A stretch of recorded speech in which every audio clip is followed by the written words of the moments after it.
dari emas permata, Yesus lebih indah dari seisi dunia, berharga dari segala.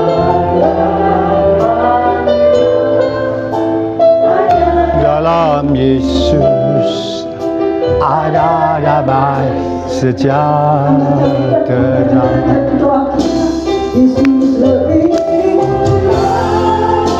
Dari emas permata, Yesus lebih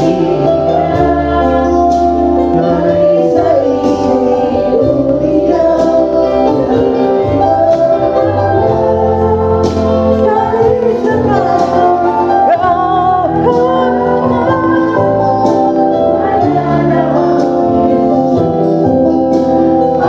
damai sejahtera, ada damai sejahtera,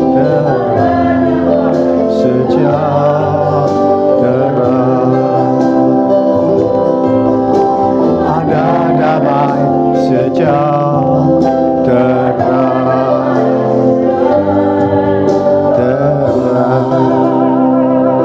Benar Tuhan, hanya di dalam Engkau ada damai sejahtera, ada damai sukacita, ada kelegaan hati, ada kemerdekaan di dalam hati, pikiran kami semua Tuhan, anak-anak-Mu. Bapa, terima kasih. Tanpa bimbingan-Mu Tuhan Yesus, tanpa bimbingan-Mu Roh Kudus, kami tidak mampu. Terima kasih Tuhan. Terima kasih kalau sebentar Tuhan kami ingin berbagi berkat rohani Tuhan. Kiranya Tuhan Yesus tolong Roh Kudus Engkau jamah kami. Biarlah firman-Mu yang akan kami sampaikan bisa kami sampaikan dengan baik dan benar. Terima kasih Bapa. Anak-anak-Mu semua yang tempat ini, yang hadir tempat ini, kiranya Tuhan bisa fokus mendengar firman Tuhan, mendengar, direnungkan, sekaligus dilakukan. Terima kasih Bapa. Hanya di dalam nama Tuhan Yesus kami sudah berdoa dan mengucap syukur. Haleluya. Amin. Silakan duduk Bapak Ibu. Shalom. Ya, shalom. Saya berharap Bapak Ibu saudaraku dikasih Tuhan senantiasa dalam keadaan baik-baik saja. Amin. Ya, haleluya. Kembali bersama saya. Baik, sebelum saya masuk di dalam konteks, sedikit saya akan sampaikan salah satu tokoh, yaitu Rasul Paulus. Ya, Rasul Paulus mungkin Bapak Ibu Saudara sudah banyak mendengar, maka untuk dikuatkan lagi. Rasul Paulus, sebelum nama Paulus, yaitu siapa Bapak Ibu namanya? Saulus. Siapa Saulus? Saulus itu adalah seorang ahli Taurat. Ahli Taurat, ahli agama. Mungkin kalau sekarang ini dia punya titel ya, doktor barangkali atau profesor sekaligus ahli Taurat, ahli di bidang agama. Yang namanya ahli berarti paham semua. Tapi Taurat punya. Namun dia belum kenal yang namanya kasih Kristus. Sedikit cerita tentang Paulus ini. Paulus suatu hari, yang namanya kasih Tuhan, kasih Kristus, Saulus memang dipakai. Saulus memang dipakai oleh Tuhan Yesus. Saat dia peristiwa-peristiwa bagaimana dia seorang ahli Taurat, ahli agama, tapi perilakunya dia sebagai seorang penganiaya, ya, penganiaya yang sadis. Sedikit sejarah. Rasul Paulus adalah seorang penganiaya yang sadis. Tapi Yesus punya kasih. Yesus tangkap dia. Yesus tangkap dia, pakai dia sebagai anak yang paling, sebagai hamba Tuhan, yang ujung-ujungnya dipakai untuk memberitakan kebenaran firman Tuhan. Di antaranya setelah Yesus tangkap dia, maka dia mengenal kasih dan dia bertobat, mengetahui semua apa yang diajarkan Yesus, maka dia lari. Artinya dia pergi ke beberapa kota, ya, beberapa kota besar yang di luar Yerusalem, di luar bangsa Israel, di Asia Tenggara kecil. Dia pelayanan di sana, mengembangkan, memberitakan kabar gembira tentang Yesus. Di salah satunya mungkin ya ada beberapa kota di Tesalonika, Filipi, ya, di Kolose, ada beberapa kota besar, di antaranya Korintus. Itu kota yang besar ya di daerah, kalau sekarang negara Yunani ya, di situ. Dia memberitakan kebenaran firman Tuhan sekaligus mendirikan sebuah gereja, dan umatnya begitu besar. Murid-muridnya juga menyebar ke mana-mana. Setelah dia memberitakan kebenaran firman Tuhan, ujung-ujungnya dia ditangkap dan dijebloskan ke dalam mana? Penjara. Haleluya. Dijebloskan ke dalam penjara. Murid-murid itu besar, banyak sekali. Maka di salah satu di antaranya yang di Korintus, pada saat ada di Korintus, pada saat muridnya mendengar ya, setelah ibadah di sana ada satu ke gereja begitu ya, mungkin di sini. Murid-muridnya mendengar Bapak, murid-muridnya banyak yang mendengar, sekalipun itu di sana banyak kejahatan, ya, banyak kejahatan. Lalu terus bukan hanya masyarakat yang belum kenal Yesus, masyarakat umat Kristiani juga yang sudah di dalam gereja sekalipun. Kata murid Paulus memberikan laporan. Pak, barangkali begini laporannya singkatnya. Pak, di Korintus itu jemaat-jemaatnya, bahkan pelayan-pelayannya, termasuk pembicaranya itu sombong-sombong, seperti tidak kenal Kristus. Ya, singkat cerita membuat laporan pada Rasul Paulus. Maka Rasul, oh iya begitu tak, baik, saya tulis surat ke Korintus. Nah, lalu apa isi surat di Korintus? Mari kita sama-sama sekarang masuk di dalam konteks. Mari kita fokus saja, buka di dalam 1 Korintus pasal 13. Saya tidak kemana-mana, fokus saja di situ. 1 Korintus pasal 13. Mohon maaf, saya ulang-ulang ya, saya memang sudah kalah di mata. Jadi fokus aja di sini. Fokus saja di sini. Saya angkat 1 Korintus pasal 13 ayat 1 sampai dengan 13. Saya tidak bacakan, nanti habis waktu, fokus aja di sini. Ini akan saya rangkum, artinya singkat cerita, intinya nanti Bapak Ibu Saudara fokus di sini akan paham. Yang dahulu Rasul Paulus belum mengenal kasih. Setelah dia mendapat laporan oleh jemaat, oleh muridnya di Korintus, maka dari situ dia bisa menerima dan dia bisa menimbang bahwa, oh kok begini sekarang umatku.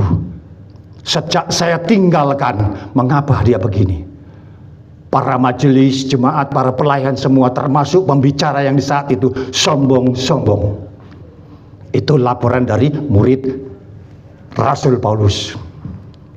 Maka Rasul Paulus menulis surat kepada di sana. Kenapa Rasul Paulus tidak datang langsung ke sana? Kok dia hanya bisa kirim surat? Kenapa Bapak Ibu? Kira-kira kita interaktif sedikit, tidak apa-apa. Kenapa? Karena Rasul Paulus di dalam penjara, puji Tuhan. Di dalam penjara, sehingga sehingga ada murid yang laporan dimanapun. Muridnya banyak sekali di mana-mana ada ya, beberapa kota Asia kecil. Maka dia tulis surat karena sudah tidak bisa hadir sendiri, karena dia mendekam di terali besi di Hotel Prudio. Nah, dari sana dia baca surat, isi surat itu bla bla bla bla bla, diisi surat. Di antaranya, coba kita perhatiin, 1 Korintus 13 ayat 1. Yang saya kasih tema sore hari ini adalah kasih. Kasih. 1 ayat 1. Ya. Rasul Paulus tulis begini. Sekalipun aku dapat berkata-kata dengan semua bahasa manusia dan bahasa malaikat, tetapi jika aku tidak mempunyai kasih, aku sama dengan gong yang berkumandang dan canang yang gemerinjing. Ya, Rasul Paulus tulis surat di ayat itu apa maksudnya? Sekalipun aku berkata-kata dengan semua bahasa manusia, bahasa yang canggih, bahasa yang fasih, bahasa yang tegas, bahasa yang cerdas, mungkin pandai retorika, ya. Retorika itu bahasa yang paling bisa luar biasa, ya, di akademik itu luar biasa. Ini Rasul Paulus berbicara, tulis suratnya begitu. Sekalipun, kalau saya misalnya Rasul Paulus, ya, sekalipun aku ini seorang pembicara di gereja ini, tapi kalau aku tidak punya kasih, sama dengan tong kosong nyari bunyinya. Begitu kata Rasul Paulus. Sekalipun, ya, sekalipun aku. Nah, bahasa manusia dan bahasa malaikat. Bahasa manusia dan bahasa malaikat. Bahasa malaikat sekalipun saya bisa pinter dengan bahasa manusia, bahasa dunia, begitu juga dengan bahasa malaikat sekalipun. Apa yang dimaksud bahasa malaikat itu? Berarti bahasa yang sudah paling tinggi, ya, di antara kita. Mungkin tahu rahasia Tuhan, tahu rahasia kerajaan Allah di sana, karena ini malaikat. Seolah-olah Rasul Paulus itu berbicara seperti itu di dalam suratnya. Walaupun kamu pandai bahasa manusia, bahasa malaikat sekalipun. Sampai-sampai Rasul Paulus berbicara seperti itu, tulis surat seperti itu. Kalau tidak ada kasih, omong kosong, percuma, tidak ada maknanya, tidak ada faedahnya. Bapak Ibu, ayat 2, saya cepat aja, ya. Sekalipun aku mempunyai karunia untuk bernubuat, dan aku mengetahui segala rahasia yang memiliki seluruh pengetahuan, dan sekalipun aku memiliki iman yang sempurna untuk memindahkan gunung, tetapi jika aku tidak mempunyai kasih, aku sama sekali tidak berguna. Ya, Rasul, sekalipun aku mempunyai karunia bernubuat, sekalipun aku mempunyai karunia bernubuat. Bernubuat bisa menafsir, bisa ceramah, bisa berbicara dengan fasih, bisa khotbah, bisa mengartikan bahasa-bahasa yang mungkin tidak semua bisa mengerti. Rasul Paulus ulang-ulang mengatakan apa? Sekalipun aku mempunyai karunia untuk bernubuat, dan aku mengetahui segala rahasia dan memiliki seluruh pengetahuan apapun yang Bapak Ibu Saudara mungkin bisa kita miliki. Pengetahuan apa aja? Pengetahuan tentang bisnis, pengetahuan tentang kegerejaan, pengetahuan tentang keilmuan, menyelidiki hal-hal yang seperti itu, apapun, ya. Semua pengetahuan. Dan sekalipun aku memiliki iman yang sempurna untuk memindahkan gunung, tetapi jika aku tidak mempunyai kasih, aku sama sekali tidak berguna. Sekalipun aku mempunyai iman, ya, mempunyai iman yang sempurna, iman yang sempurna sampai ditulis seperti itu. Sekalipun mempunyai iman yang sempurna bisa memindahkan gunung.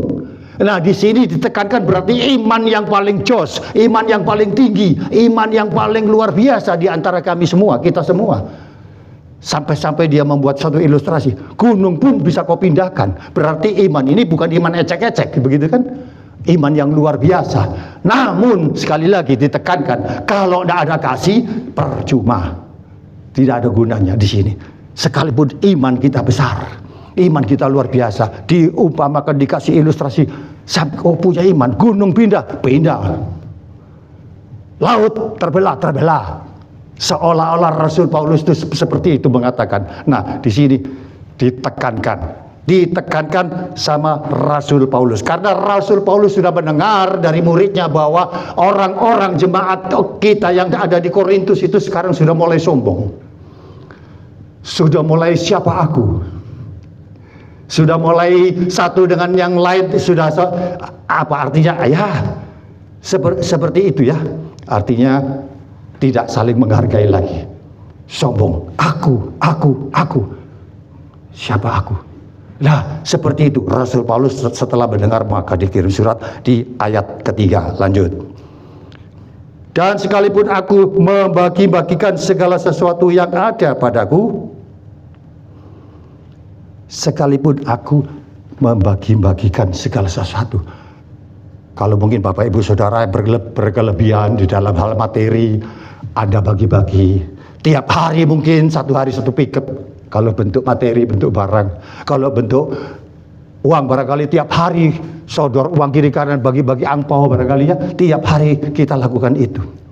Seolah-olah ini Rasul Paulus mengatakan sekalipun aku membagi-bagikan segala sesuatu yang ada padaku, bahkan tidak hanya materi saja, bahkan menyerahkan tubuhku untuk dibakar, tetapi jika aku tidak mempunyai kasih, sedikit pun tidak ada faedahnya. Bapak Ibu Saudaraku yang dikasihi Tuhan,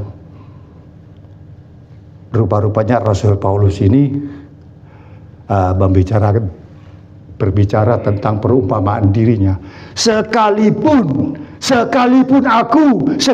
aku, ya, artinya sekalipun aku ini orang yang luar biasa, tapi aku tidak punya kasih, omong kosong. Nah, ini sebuah kata-kata yang mungkin bentuknya teguran, bentuknya kritikan Rasul Paulus kepada jemaat di Korintus, bisa kritikan juga. Ya, sekalipun katanya, sekalipun. Lalu apa yang dimaksud Rasul Paulus? Sekalipun aku bisa, tapi tidak ada kasih. Bapak Ibu Saudaraku yang dikasihi Tuhan, apa toh kasih itu? Apa toh kasih itu? Mari ayat 4 kita bongkar di sini. Rasul Paulus bicara, kasih itu sabar. Tadi seperti pujian yang dibawakan Ibu Erna, kasih itu murah hati. Ia tidak cemburu. Ia tidak memegahkan diri dan tidak sombong. Ayat 4. Kasih itu sabar. Sabar dalam menghadapi segala hal. Barangkali Bapak Ibu Saudara dapat fitnahan, dapat caci maki, dapat hinaan, fitnah apapun bentuknya yang sifatnya kurang enak dan atau tidak enak, perselisihan, suatu pengancaman, teror, bla bla. Nah, di situ sabar, tetap harus sabar. Itu yang dimaui Rasul Paulus, tetap harus sabar, gitu Bapak Ibu ya. Kasih itu murah hati. Murah hati dalam arti tadi saya katakan tidak hanya bentuk materi saja. Murah hati tidak harus selalu memberi, tapi murah hati artinya apa? Memberi, tidak saling sombong, tidak saling congkak diri, tapi murah hati dalam pengertian kita mau saling memberi dan menerima masukan misalnya. Jangan merasa diri sudah hebat. Jangan merasa diri sudah pintar. Terkadang saya mendengar ini, maaf kata ya, saya tidak mendiskreditkan, tapi kadang-kadang seperti itu. Ada banyak. Saya berharap tidak hanya di jemaat di Korintus saja. Sering juga saya mendengar di tempat-tempat kita sendiri ini ya. Kadang-kadang sudah merasa hebat ya. Saya sudah ini, sudah S3, sudah baik. Ini saya dengarnya sering-sering begitu. Tapi sombongnya, congkaknya seolah-olah tidak ada orang lain yang bisa. Amin. Benar Bapak Ibu? Nah, itu Rasul Paulus tidak mau seperti itu. Ada murah hati, sabar, murah hati, sabar dan murah hati. Murah hati itu tidak congkak ya. Ini lanjut. Ia tidak memegahkan diri dan tidak sombong. Dia tidak suka memegahkan diri. Apa itu memegahkan diri? Saya telusuri, saya tafsir, saya renungkan baik-baik. Terkadang manusia itu sifatnya satu, sama. Sifat dari saudaranya sudah ada. Memegahkan diri. Pamer, sombong, pamer, ya. Nah ini, ada banyak pamer, merendahkan satu dengan yang lain. Oh, kamu itu siapa? Kadang-kadang seperti itu. Apa? Kadang-kadang saya pernah dengar bahasa bahasa Mandarin sedikit ya. Itu bahasa apa ya? Bukan Malaya. Oh, orang itu kok suka guambu. Guambu. Guambu itu apa artinya? Sering gak? Kalau orang mancing koren pasti tahu. Ini suka guambu loh, suka menghina, merendahkan orang sesama kita. Itu nggak boleh. Apa sih? Kita ini apa? Kita punya materi itu hanya titipan sebentar kok. Sebentar lagi apa yang kita miliki semua ini, semua ruko di merek apapun, hanya sebentar. Ujung-ujungnya kita nanti pulang di rumah 1 kali 2. Amin. Iya, Bapak Ibu Saudara dan saya sama, hanya butuh 1 kali 2. Jadi apa yang disombongkan? Kadang-kadang itu saya dengar, wah kau suka guambu wong ya, suka menghina orang. Nah itu jangan Bapak Ibu, tidak berkenan. Kalau kita sebagai pengikut Kristus, mari hari lepas hari, ya pribadi lepas pribadi kita, ayo pelan-pelan kita rubah. Kita memang belum sempurna, termasuk saya belum sempurna Bapak Ibu. Ya, kita menuju kesempurnaan hari lepas hari. Ya, supaya kita berkenan di hadapan Tuhan, begitu ya Bapak Ibu. Nah, tidak sombong ya tadi. 5. Ia tidak melakukan yang tidak sopan dan tidak mencari keuntungan diri sendiri. Jangan sampai kita itu merasa, tadi saya katakan di ayat 4 ya, sombong, suka guambu, suka gini ya. Lalu ia tidak melakukan yang tidak sopan sesama kita loh. Apalagi yang merasa orang itu the have ului ya, yang orang the have ului kaya, terus lihat orang kayak gitu, opo kamu itu, bahasa Jawa aja, opo kok niku kok gini, suka ngenyek, suka menghina. Kita ini sesama manusia, darahnya kita sama. Ya, kalau mati pun masuk lubang sama. Apa yang kau banggakan? Tapi ini biasanya orang yang belum kenal kasih, Bapak Ibu. Di sini Rasul Paulus mengajarkan kasih. Jadi tidak ada gunanya kalau kita sombong itu, sejujurnya tidak ada gunanya. Ya, kasihilah sesamamu manusia seperti mengasihi dirimu sendiri, Bapak Ibu, gitu ya. Nah, lanjut. Ia tidak memarah dan tidak menyimpan kesalahan orang lain. Ya, ia tidak pemarah. Nanti ada orang ngomong sedikit itu ngorong-ngorong bludrek, darah tinggi, bla bla bla. Loh, darah tinggi, saya ini darah tinggi, tapi saya berusaha menyimpan, saya berusaha untuk penguasaan diri. Darah tinggi boleh darah tinggi, kita sikat aja dalam nama Yesus, keluar kau, pergi. Jangan selalu menghantui saya. Ya, jadi darah tinggi, ikut bludrek, darah tinggi, maklumi. Loh, kalau kamu ya selalu begitu aja, darah tinggi terus lama-lama tinggi, darahmu pecah, nanti dapat pembuluh darahmu setrek. Ya, setrek. Jangan. Loh, bener lo tidak percaya? Tapi jangan ya, kalau tidak percaya lakukan. Iya, sedikit itu. Ngomongnya kalau menyinggung, tersinggung. Lah, ngomong sedikit tersinggung. Sensitif banget ini orang. Jangan, belajar untuk penguasaan diri. Hal-hal kayak gitu tuh kita tengking dulu, kita usir. Jangan diikuti Bapak Ibu. Yang rugi diri sendiri. Amin. Lanjut nih. Yang tidak kalah pentingnya di sini, tidak pemarah dan tidak, saya petang ini firman Tuhan surat Rasul Paulus yang dikirim ke Korintus ini saya jabarkan, saya renungkan, ya, saya aplikasikan. saya aplikasikan. Selain doktrin, saya aplikasikan kepada Bapak Ibu Saudara. Supaya apa? Hari-hari kita itu bisa mengikuti jejaknya tokoh kita, Rasul Paulus, yang dipakai Tuhan sungguh luar biasa. Nah, di sini jangan menyimpan kesalahan orang lain. Terkadang kalau ada orang salah, entah saudara sendiri, saudara kandung, tetangga, ya, sesama kita pelayan, barangkali orang gereja sekalipun, terlebih-lebih Bapak Ibu Saudara dan saya yang aktif datang ke gereja. Nah, ini mari saya ajak, jangan suka menyimpan kesalahan orang lain. Kalau saya misalnya sama Bu Christine pernah salah sama saya dendam terus, merengkel hatiku, wong iku, saya marah, tidak pernah habis. Yang rugi diri saya sendiri, Bapak Ibu. Merengkel hatiku, lama-lama jadi apa saya? Sakit apa? Hati. Sakit hati berarti sakit liver. Meningkat lagi liver, lama-lama jadi apa? Kanker hati. Ujung-ujungnya game, dead. Lalu orang yang saya sakiti, orang yang saya simpan kesalahannya, dia sudah merdeka, tidak ingat apa-apa lagi. Nah, dari sini Bapak Ibu, dari sini jelas yang rugi yang nyimpan dendam. Amin. Iya, buang sudah. Belajar untuk mengampuni. Firman Tuhan di bagian yang lain bilang apa?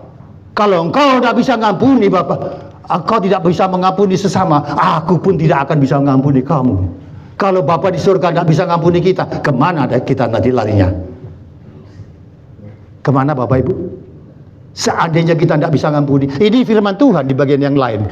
Kalau aku tidak bisa mengampuni sesama saya, Bapa di surga tidak akan mengampuni kita.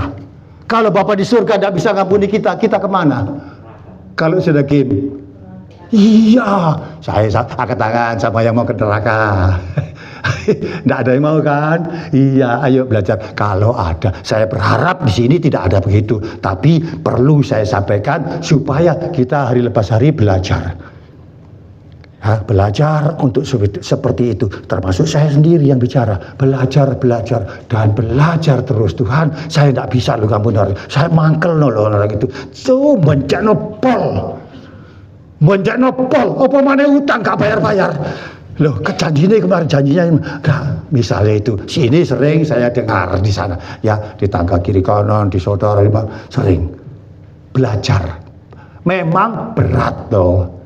Belajar ngampuni itu berat, tidak ringan. Tapi pertanyaan saya satu kalimat, asal mau. Amin. Asal mau pasti tidak ada yang tidak bisa. Firman Tuhan di bagian yang lain, tidak ada yang mustahil. Mustahil bagi manusia, tidak bagi. Iya, asal kita mau. Maka dari situ Bapak Ibu, setiap saya bawa firman, saya ingin Bapak Ibu Saudara dan saya hari lepas hari menjadilah anak Kristus yang sejati. Itu menuju ke sana. Jadilah, nanti akan apa? Kehidupan kita, pikiran kita itu menjadi plong, enak. Iya, itu luar biasa ya. Firman Tuhan luar biasa, artinya firman Tuhan yang di kitab ini ya dan amin. Tidak ada firman Tuhan yang sifatnya menjerumuskan, selalu mengajak ke arah yang positif, begitu ya Bapak Ibu. 6. Ia tidak bersukacita karena ketidakadilan, tetapi karena kebenaran. Seringkali di dalam praktek dunia ini banyak orang yang sukacita karena ketidakadilan. Contoh, ini contoh. Kalau saya dengar TV, orang yang salah bisa benar, benar bisa salah. Itu manusia. Karena apa? Orang yang salah bisa benar, yang benar bisa salah, karena ketidakadilan. Siapa yang membuat tidak adil? Bapak Ibu, siapa? Kalau misalnya ini satu contoh nih. Kalau misalnya ada suatu perkara, ada pesakitan di dua sini, ada pesakitan, ada perkara. Orang itu jelas-jelas sudah salah, ya. Ini sedikit ilustrasi atau gambaran ya yang saya lihat. Jelas orang itu salah, menganiaya bahkan sampai membunuh sekalipun. Tapi di dalam sidang ini contoh saja ketidakadilannya. Contoh di dalam sidang bahwa orang itu sudah jelas-jelas salah, tapi bisa belok kiri kanan, akhirnya orang itu bebas. Dia bersuka cita karena ketidakadilan. Ini Bapak Ibu, orang yang tidak takut dosa. Orang yang tidak pernah takut dosa. Orang yang sudah putus hubungan dengan Tuhan.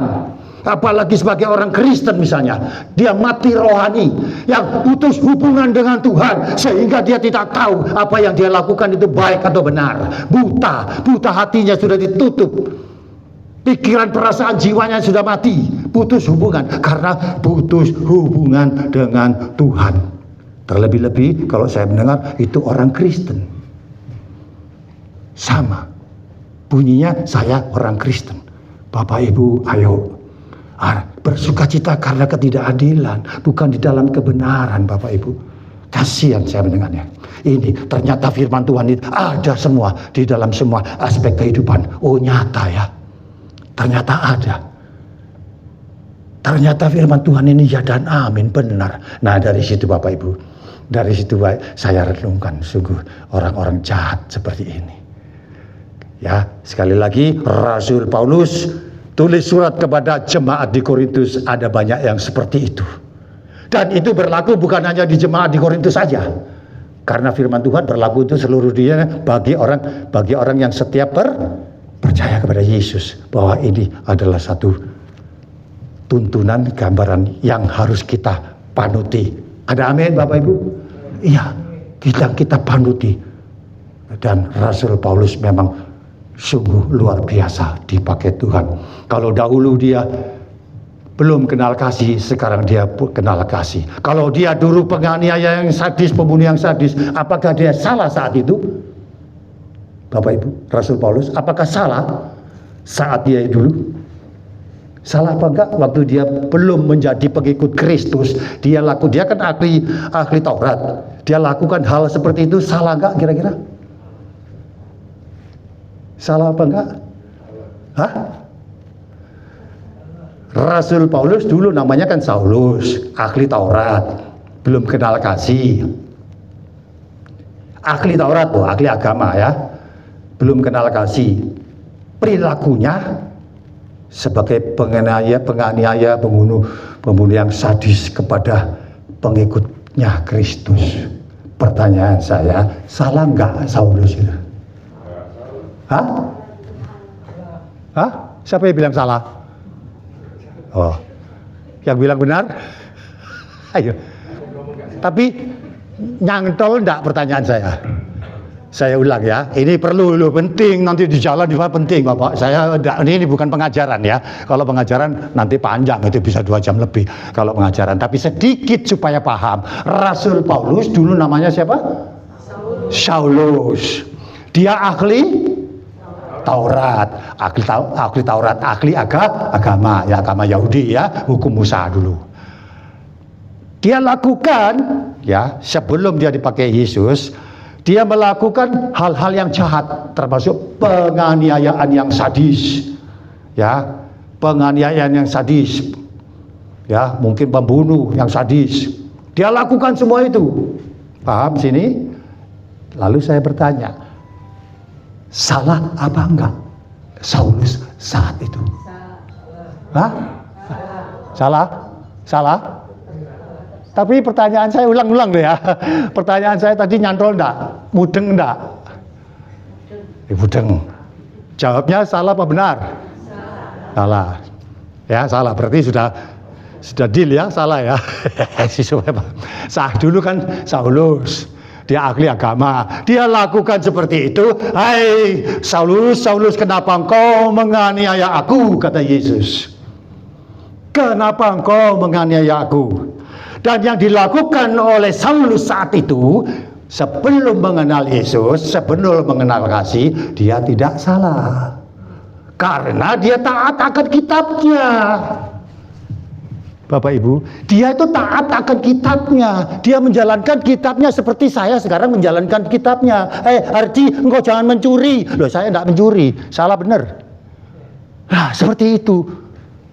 Rasul Paulus pun begitu.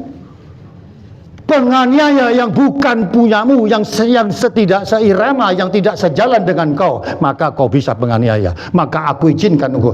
Itu hukum dia.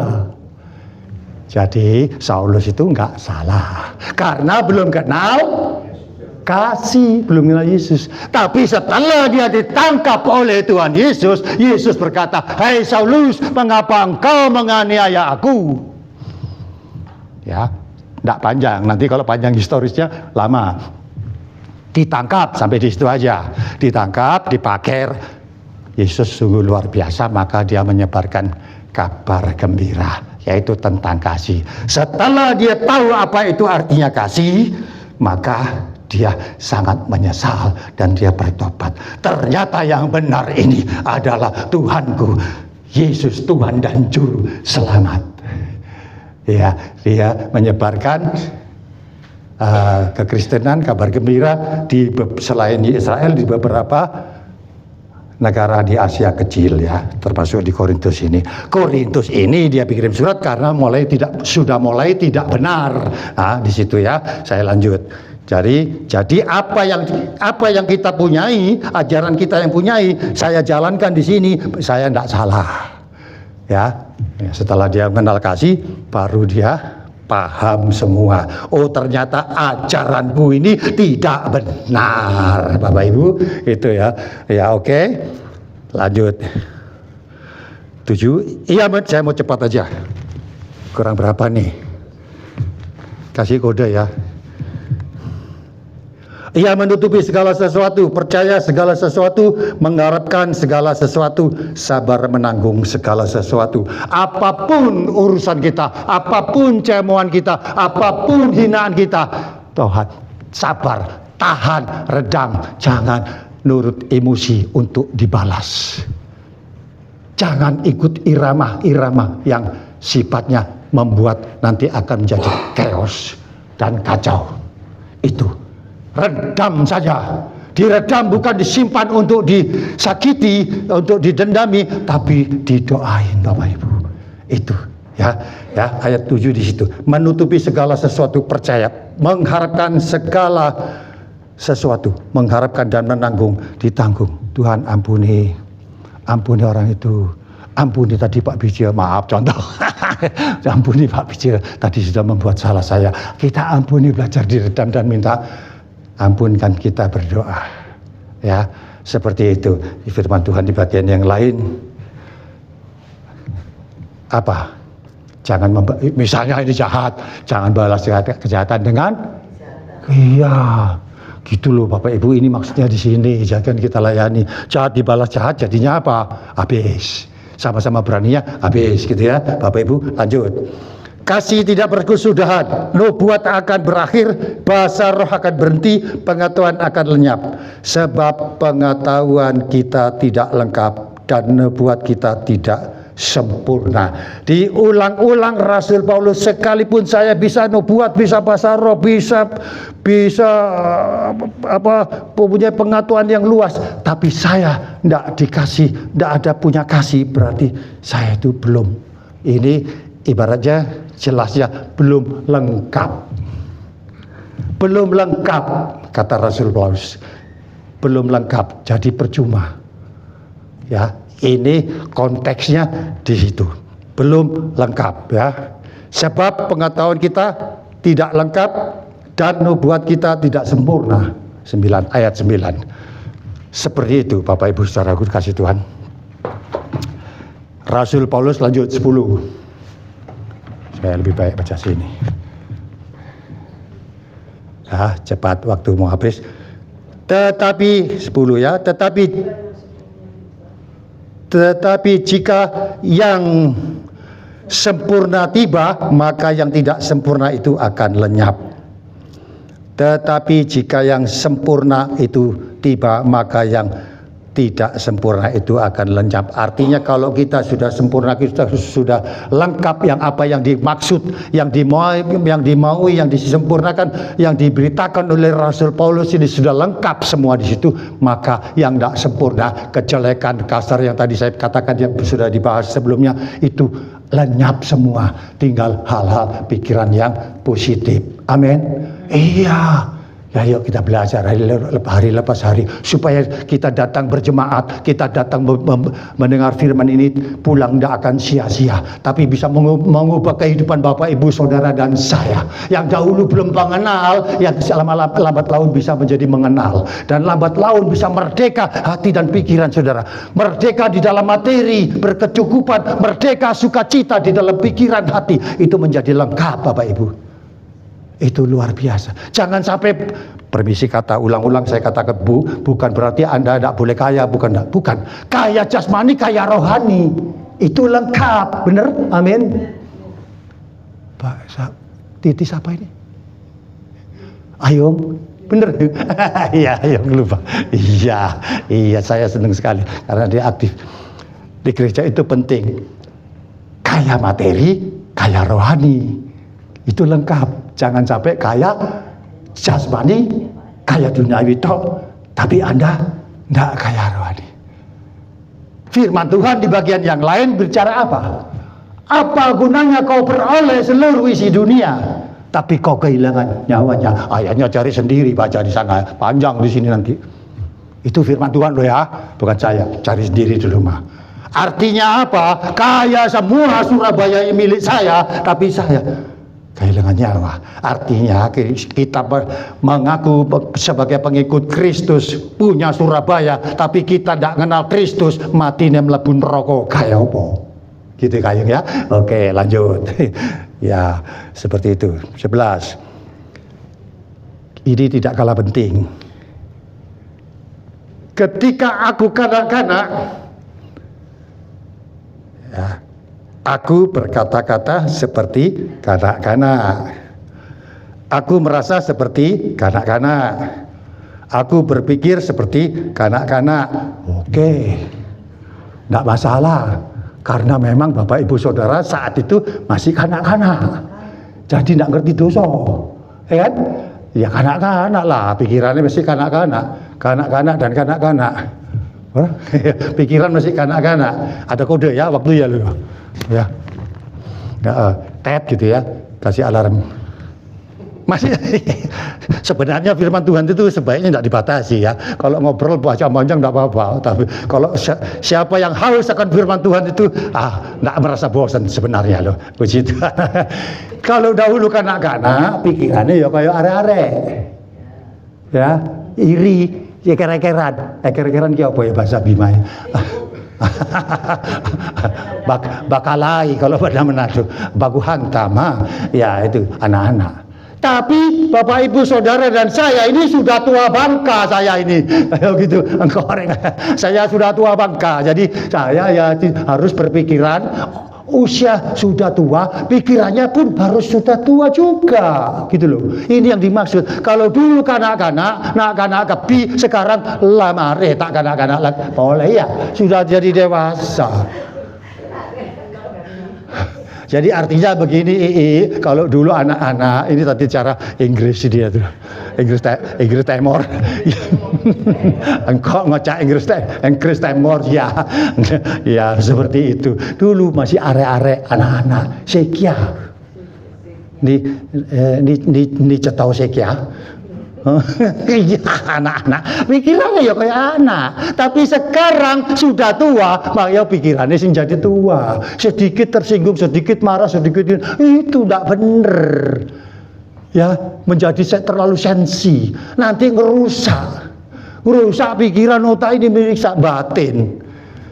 Nah sudah batin terus terlalu sensi, akhirnya apa? Dibatin, ujung-ujungnya apa?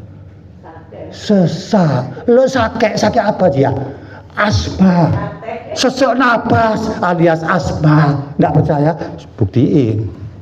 Sesak napas artinya napas Sesok mikiri si B, mikiri si A, kurang ajar ngomong iku. Sing yang dipikir ndak merasa.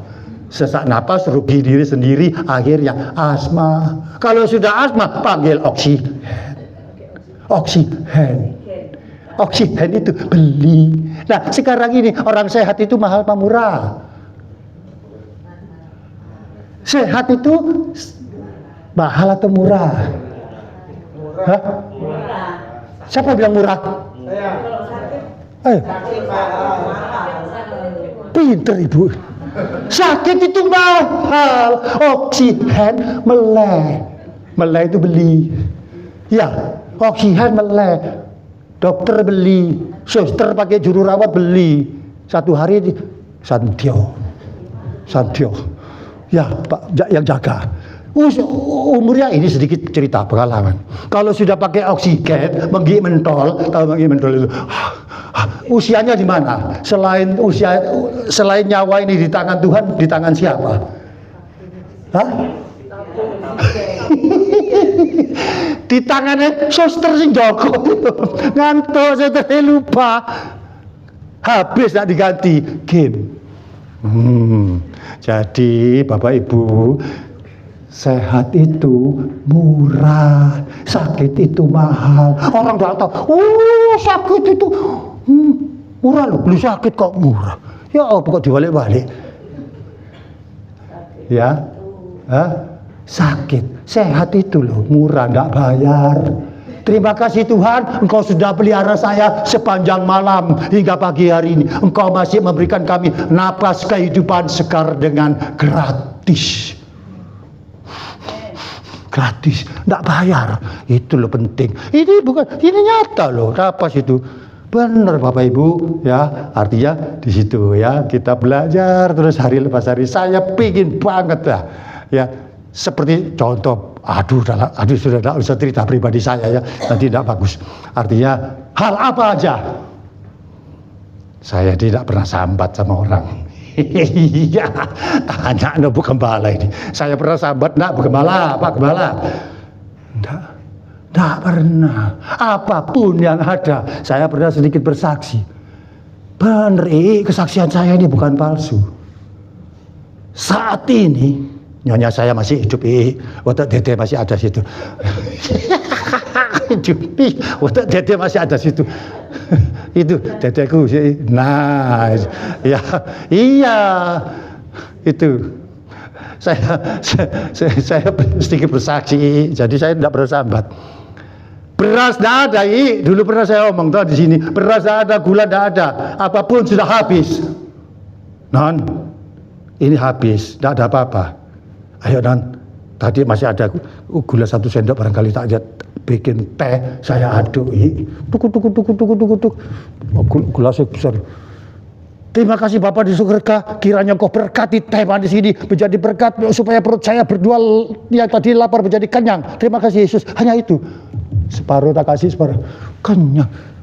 Dah lapar. 5 menit kemudian datang. Kutuk.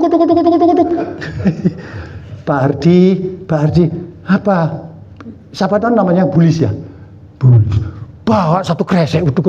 Loh, tak minta loh, Bapak Ibu. Datang beras 5 kilo, gula 2 kilo, dan macam-macam botean. Loh, lah apa gini? Bener Bu.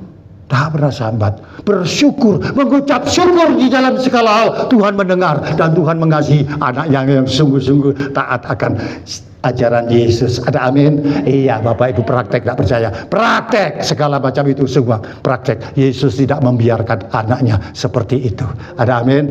Lanjut, waktunya hampir habis. Iya, ya kalau dulu ada anak, sekarang sudah dewasa. Sekali lagi tadi saya ulang, jangan terlalu sensitif. Ya, jangan sensitif, nanti membuat rusak diri sendiri. Sedangkan orang lain yang digituin, dia tidak paham dan tidak mengerti bahwa aku sakiti dia tuh dia tidak ngerti. Ya Bapak Ibu, lanjut. Nah nih 12, sudah mau habis ya.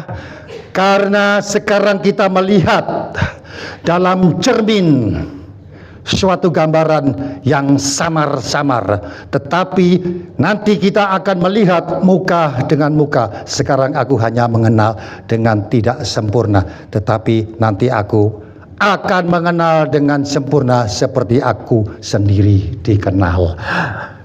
Rasul Paulus yakin setelah Rasul Paulus mati, tapi Rasul aja loh, matinya nggak enak. Ada banyak rasul, ada banyak murid-murid Yesus itu matinya pada tidak enak loh. Dipenggal, digantung, begini, termasuk Rasul Paulus ini. Dan kita berdoa supaya sebelum ada hari-hari penganiayaan di tempat kita, Indonesia sudah banyak terjadi. Diposo dulu, disambit dulu ya, poso, ya, dipenggal, ada. Tapi kita berdoa supaya itu belum terjadi. Kita sudah diangkat Tuhan Yesus lebih dulu. Ada amin? Iya, Bapak, itu kita harap ya. Nah di sini. Sekarang aku tidak sempurna, tetapi nanti aku mengenal lebih sempurna. Artinya apa? Sekarang kita ini masih ada di bumi, masih ada di dunia. Kita baru samar-samar melihat Yesus, samar-samar di dalam pengertian firman Tuhan yang kita dapatkan, firman Tuhan yang kita percayai, firman Tuhan yang kita anut. Tapi suatu saat, karena kita sebagai pengikut Kristus yang sejati, benar-benar taat akan firman Tuhan, suatu kelak kalau rumah kediaman kita sudah dibongkar, alias kita sudah meninggal, kita pulang ke rumah Bapa yang sudah disediakan di surga, maka kita bisa melihat tatap muka kita dengan Yesus satu dengan yang lain. Ada amin? Iya, seperti itu Bapak Ibu. Yakin, ini Rasul Paulus sudah membuktikan. Rasul Paulus kirim surat seperti ini karena Rasul Paulus ini dipakai Tuhan sungguh luar biasa, dan saya percaya ini. Sekarang baru samar-samar Yesus, samar-samar pengertian, pembelajaran, pengertian firman Tuhan. Satu hari rumah kediaman kita dibongkar alias mati. Kita ketemu Yesus sebagaimana Bapa di surga sudah menyediakan rumah kita. Saat ini rumah saya belum jadi. Belum jadi. Kalau sudah jadi pasti saya pulang. Oleh karena itu saya katakan, saya siap. Saya siap Tuhan. Kalau Engkau Tuhan mengasihi saya, tolong jangan kasih saya sakit-sakit hal duniawi. Ambil saja saat ini pun saya siap Tuhan. Karena saya yakin kalau saya dipanggil berarti rumah saya sudah jadi. Dan saya ketemu langsung dengan Tuhan Yesus di surga. Amin. Iya. Terakhir. Tolong pemain musik. Ini sudah waktunya ya, kayaknya ya nanti. Nah sekali lagi Rasul Paulus mengingatkan, saya tutup di ayat 13. Apa yang dimaksud surat Paulus di dalam 1 Korintus 13 tadi ayat 1 sampai 13. Ditekankan lagi, kata Rasul Paulus demikian. Demikianlah tinggal ketiga hal, iman, pengharapan, dan kasih. Yang paling besar diantaranya ialah kasih. Kasih diantaranya ialah kasih. Kita pandai apapun semua ini, tanpa kasih belum lengkap, kata Rasul Paulus. Ya, haleluya. Semoga Tuhan Yesus memberkati. Mari kita berdoa seperti biasa kita berdoa. Sama-sama kita berdoa. Terima kasih Bapa di surga. Kami sudah selesai menyampaikan kebenaran firman-Mu, Tuhan. Sekiranya firman-Mu di petang hari ini akan menjadi rema di dalam setiap anak-anak-Mu yang percaya kepada-Mu, Yesus. Kami yakin dan percaya Tuhan, bahwa hari lepas hari, pribadi lepas pribadi, Yesus akan taat, akan mau melakukan perintah-perintah-Mu, Yesus. Akan kami menuju kesempurnaan, agar kami kelak Tuhan bisa berjumpa dengan Engkau, Yesus, di surga. Terima kasih Bapa. Inilah doa kami, hanya di dalam nama Tuhan Yesus kami sudah berdoa dan mengucap syukur. Amin. Saya tutup dengan satu pujian. Saya tolong Mbak Erna dibantu saya, karena suara saya ini agak miring-miring.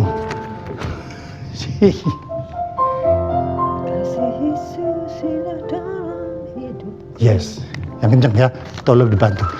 Sini tidak apa-apa. Ya, saya tutup dengan satu pujian. Kasih Yesus indah dalam hidupku. Amin.